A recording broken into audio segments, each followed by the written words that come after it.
है everyone, welcome back. मैं मोहम्मद दानिश मलिक। आज मैं आपको एक ऐसे टॉपिक से रूबरू करवाने वाला हूं जो आपके लाइफ में, आपके आसपास, आपके दोस्तों के साथ ये इंसिडेंट मोस्टली होता होगा। ये कहानी है एक पिता और उसके बेटे की। उसके बेटे को बहुत एंगर होता था, बहुत गुस्सा आता था। उसके पिता ने हर कोशिश कर ली थी लेकिन वो नाकामयाब हुए। फाइनली उन्होंने एक ट्रिक सोचा और कहा कि बेटे, तुम्हें जब भी गुस्सा आए तुम ये हथौड़ी और कांटे लेना, इस दीवार पे ठोक देना। उसके बेटे ने कहा ठीक है पिताजी, मैं ऐसा जरूर करूंगा आपके कहने पे। जब जब गुस्सा आने लगा उसके बेटे ने वही एक्टिविटी किया। कांटी हथौड़ी लेता था, हैमर के द्वारा दीवार पे कांटी ठोकता था। ये कुछ टाइम तक चला। उसके बाद उसके पिता ने कहा कि अब जैसे जैसे तुम्हें गुस्सा पे कंट्रोल होने लगे, एक एक कांटे निकालते चले जाना। जब जब उसकी गुस्सा ठंडा हो जाए वो कांटी वापस ले ले।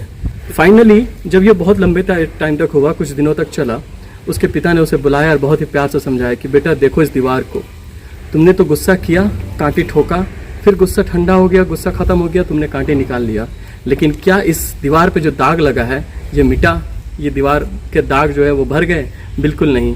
यही होता है हमारे और आपके साथ। जब कोई गुस्से में आपसे बात कर रहा होता है या हम बात कर रहे होते हैं तो ऐसे ऐसे शब्द बोलते हैं, ऐसे अल्फाज यूज़ करते हैं, ऐसे वर्ड्स बोलते हैं जिससे सामने वाले को तकलीफ पहुंचता है और ये उनके दिलों में हमेशा के लिए दाग छोड़ जाता है, जैसे उस एग्जाम्पल से आप समझ सकते हैं। तो ये बहुत इंपॉर्टेंट है हमारे लाइफ में कि अगर हम एंगर का शिकार हैं, गुस्से का शिकार हैं, तो हमें खुद पे काबू पाना चाहिए। कुछ चीज़ें, एक्टिविटीज़ है, किताबें पढ़ना, मेडिटेशन करना, एक्सरसाइज वगैरह करना है, जिससे आप बहुत हम्बल व्यक्ति बनते हैं। ये सारी चीज़ें हमें अपने लाइफ में इम्प्लीमेंट करना चाहिए, क्योंकि गुस्से से ही रिश्ते खराब हो जाते हैं और भी चीज़ें, पार्टनरशिप खत्म हो जाती है, बिजनेसेस में लॉस आते हैं। Anger is never good.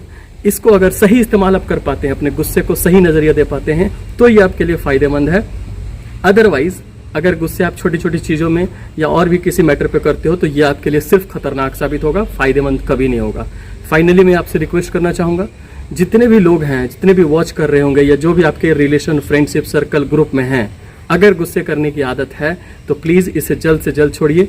मैं ये नहीं कह रहा हूँ कि आप मेरी वीडियो दिखाएं या सब्सक्राइब करें या लाइक करें। My intention is not for that. बस मेरे मन में ये दिमाग में ख्याल आया था कि एंगर एक सही चीज़ नहीं है जिससे हमें भारी नुकसान झेलना पड़े। वो सही कैसे हो सकता है? And that's so simple. अगर ऐसे लोग हैं आपके आसपास, प्लीज़ उनको ये मैसेज दीजिए ताकि उन्हें समझ में आए कि गुस्सा हमारे लिए कितना खतरनाक है। Thank you so much everyone.